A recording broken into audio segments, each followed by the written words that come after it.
Hello, everyone. Hello, ML Summit.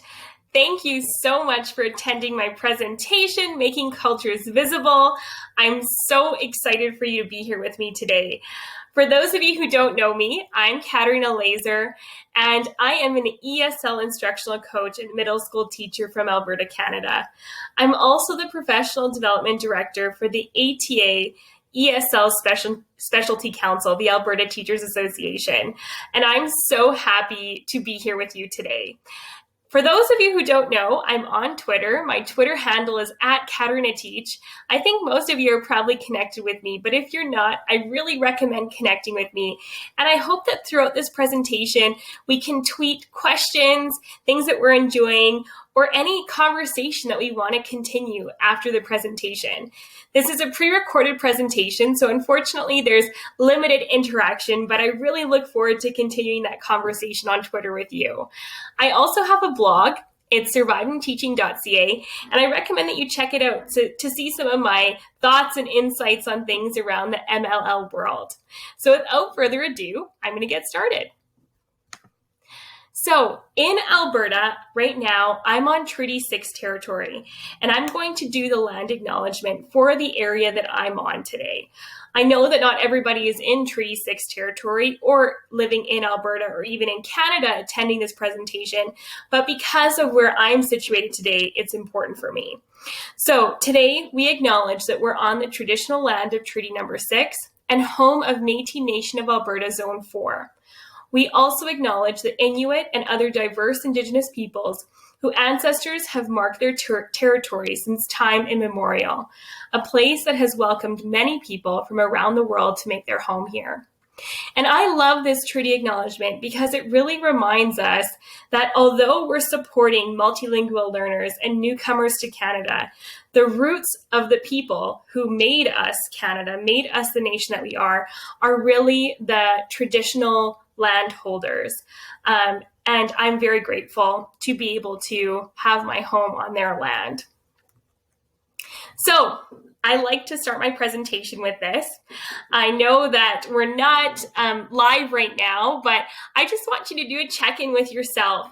So from this little grid of Avengers, I want you to take a moment to tell yourself or ask yourself what number you're feeling today. And either write down with this sentence starter your feelings or say it to yourself out loud how you're feeling and maybe articulate why or who you envy. So I'm going to tell you mine. I am feeling 5, a good old Captain America, because we're done school and it's summer, and that's a job well done, I think. But I envy people who are 8. Because I think flying on an ant would be pretty cool. So as you can see, this is really easy to connect with students who may not have the vocabulary or language to articulate feelings. It's easy for students to connect with superheroes, but also just facial expressions and having that visual really goes a long way. So although this isn't something that I'm going to talk about for a long time in my presentation, it's a really good place for us to start and something I think is really cute. So I hope that maybe you're feeling a number 5. Maybe there's some ant flyers out there. But I love that this sentence starter allows for the conversation to continue. The sentence starter allows for the scaffold of vocabulary if it was there, if the student still required some extra support. And it's a good way to touch base with all kids as well. So I hope that you're having a good day. So presentation agenda for today. I'm going to explore linguistic portraits to begin. I'm also going to dive into some of my own research and talk about how we can support students with culturally responsive teaching, and talk a little bit about my experience on how I'm supporting students in the classroom on a school level and how we're trying to extend that into the community. We're also going to talk a little bit about how language and culture work together and how maybe you can apply this in your own context. Like I said at the beginning of the presentation, although this isn't live, I really recommend you reaching out to me on Twitter so that we can continue the conversation, or if you have any questions, I would be more than happy to answer them. So This is little Caterina. This was me when I was 6 years old. And as you can see, I'm in a little Ukrainian outfit. So my linguistic portrait obviously starts in Canada. I was born in Alberta, Canada, and I was born growing up speaking English. However, my heritage roots are very deep rooted in the Ukrainian culture. I'm a third generation Ukrainian Canadian, and being Ukrainian was very important to my family. So I grew up learning Ukrainian in a Ukrainian bilingual program and at school, and speaking Ukrainian with my relatives and my grandparents. So that culture and language became the forefront of my language learning. In grade 4 in Canada, all students learn French. So in grade 4, I started to learn my third language.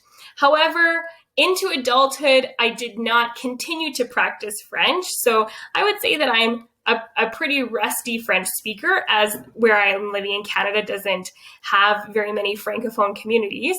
And then in university, I learned Spanish, and I actually went to Spain to learn Spanish in university. So my linguistic portrait really set me up for having a passion for language learning, for cultures, for travel, for learning more about other people, which now has permeated into everything that I do. It is part of my professional life. It is part of my personal life. Ukrainian dance is where I met my husband. So it has been a very big part of who I am as a person and who I am as a part of my story. Now you're probably thinking, okay, that's a really cute picture of Caterina. It's really nice to hear about her linguistic story, but how is this relevant? I like to start with this because this shows how much about me you can learn, even by just knowing my language strands of who I am in my story. So, why a linguistic portrait? I want you to think for a second, what is your linguistic portrait? What is that? How is that important to your own story? So the activity or purpose of a linguistic portrait is to reflect on language experience and share information about yourself. Why is it useful? I'm sure you're thinking about a whole bunch of ways that it's useful for your students or how you even just learned a little bit about me, but here are some other things. It's really good to get to know each other. Right? This might be the first time that you're meeting me, and it could be a really great insight into the type of person I am, or even the type of language learner I would be, having been exposed to so many languages growing up. It gives the opportunity to start those discussions about speaking and language. It also opens up the opportunity to talk about life experiences, stories, attitudes about language, that background information about the student. It can also be good for students to express communications about challenges that they're facing. Potentially in my story, I could have shared how switching from a language that had an alphabet different from English was a challenge to me, right? If we were live, I would ask you to go into breakout rooms now to discuss your own linguistic portrait. But I just want you to take a brief pause and think to yourself and really reflect, how has your story been impacted by your own linguistic portrait? This is a really powerful activity to do with your MLLs because it really provides them the opportunity to not only talk about language, but also opens up an opportunity to talk about who they are, what's their background, how is that significant and important. And even though they might not have the language to be able to communicate that, a picture goes a long way. They could use pictures to describe their linguistic portrait. They could use labeling in their first language to describe their linguistic portrait. It really is the roots of a bigger conversation. And I really like this quote by Oprah. Everyone has a story, and there's something to be learned from every experience. And I think that that's truly important when we're talking about starting at the bottom, starting at the foundation with students in terms of their linguistic portrait, or even just understanding who they are. Who are they coming into your classroom? That background information about them is going to be so important, because when we're talking about culturally responsive teaching, how are we going to respond to that culture as teachers? We can't make that first step unless we know who the students are. Who are they sitting in your classroom? What are you working with? What are their stories? They have something to share, and we should learn from that experience. So, my research really stemmed from this quote from Jim Cummins and Margaret Earley. It says, academic enrichment opportunities that arise when linguistic and cultural diversity are positioned within the school, not as problems to be resolved, but as instructional assets and vital capital in a 21st century knowledge society. That is teaching through a multilingual lens. And I really love this because it highlights two things together, linguistic and cultural. How can we bridge linguistic and cultural diversity together? Not to be a problem, but an asset. And so the drive of my research was really to determine if culturally responsive teaching is present, will students be more successful in language acquisition? And how can we foster language acquisition through cultural support? So, the problem.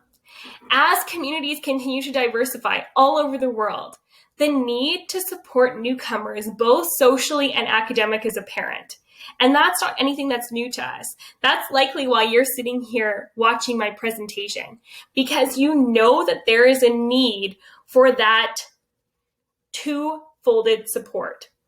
One of the biggest hurdles that students who are newcomers experience is establishing a sense of belonging.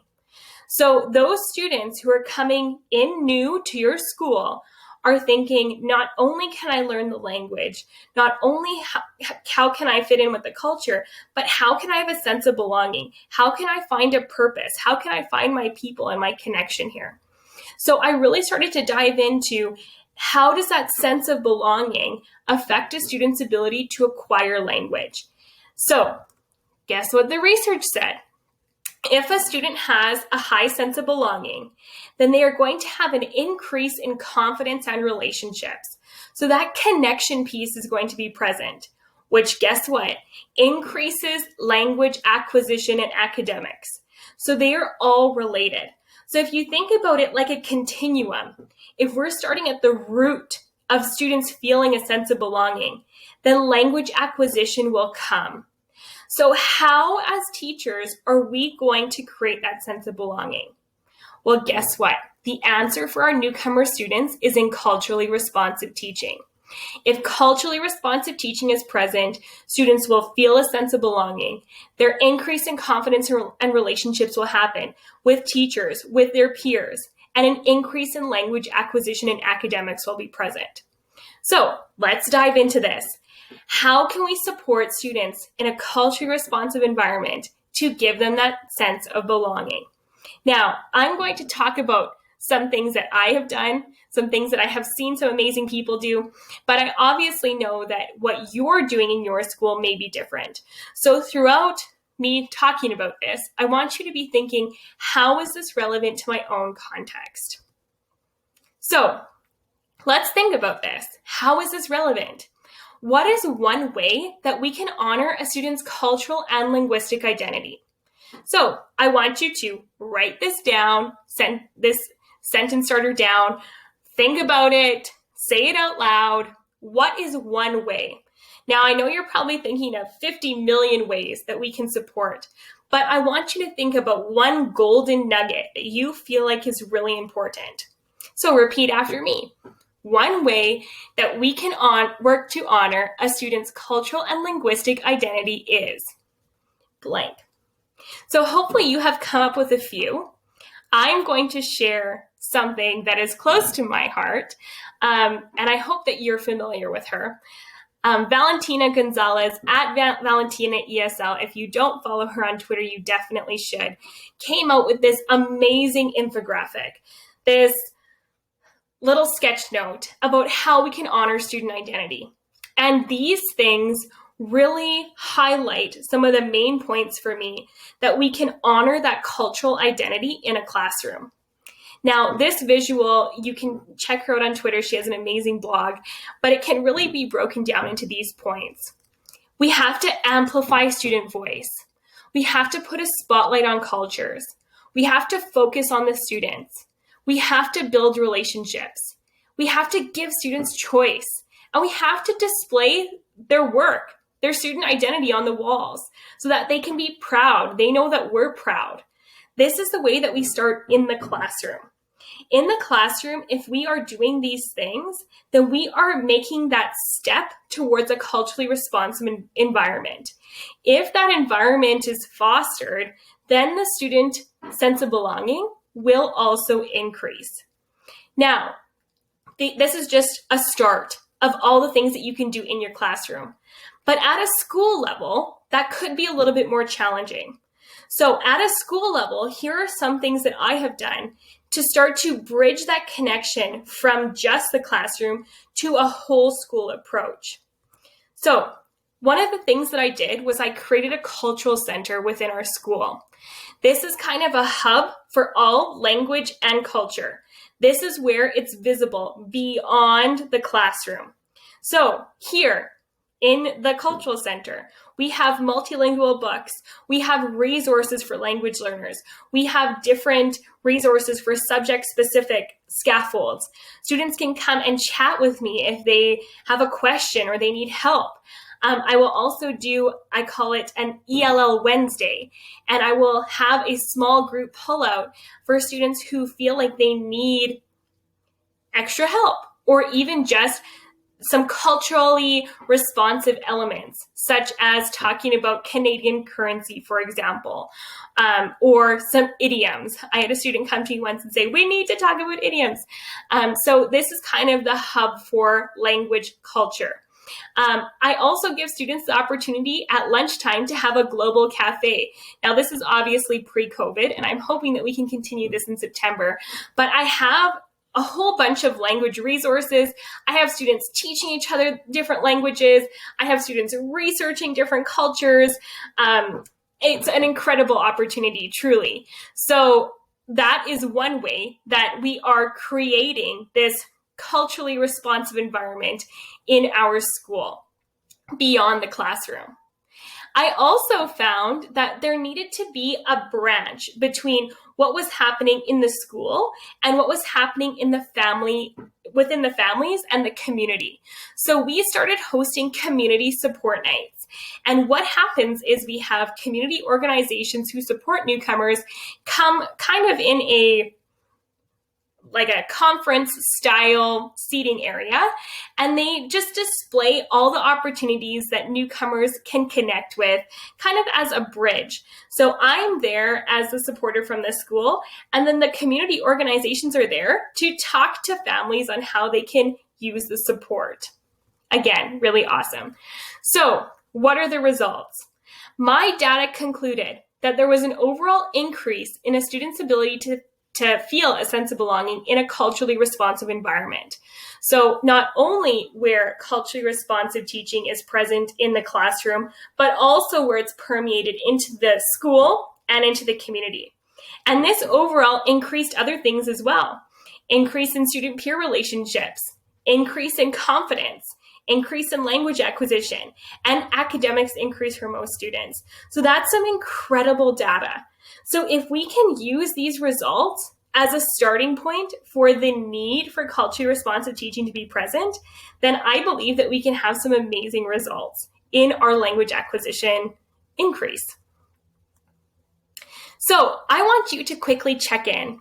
If you haven't used Mentimeter before, I want you to either click the link or use the QR code. This is a really great way to do a quick check-in with your students if you've never used Mentimeter before.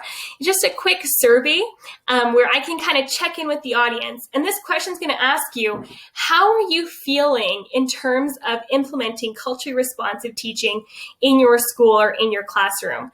I know I talked about some really quick strategies that we can use in the classroom, and I shared with you what we're doing on a school-wide level and in a community level, but I just want you to think right now, how do you feel about the current place that you're in?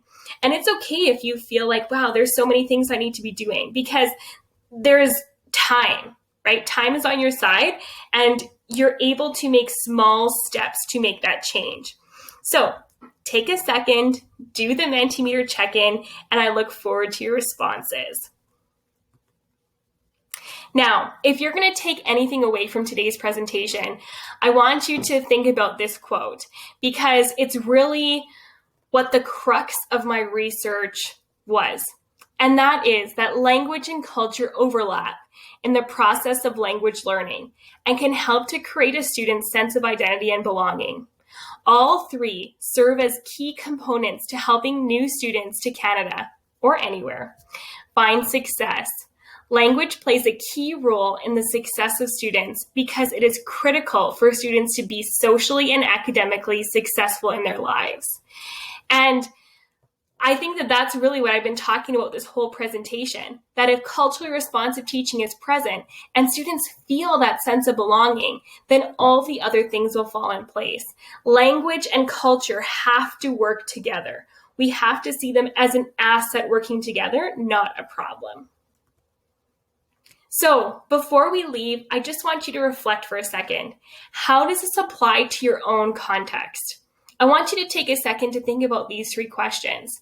Are you doing enough to support your multilingual learners in your school culturally and linguistically? Secondly, are the cultures represented in your school visible, appreciated, and valued? And thirdly, what are 3 things you can do to help increase a student's sense of belonging? Just 3.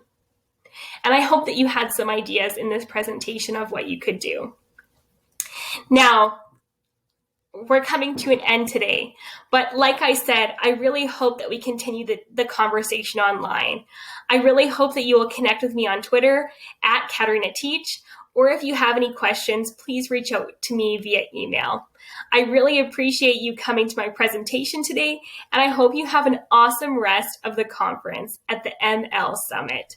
Have a great day. Bye.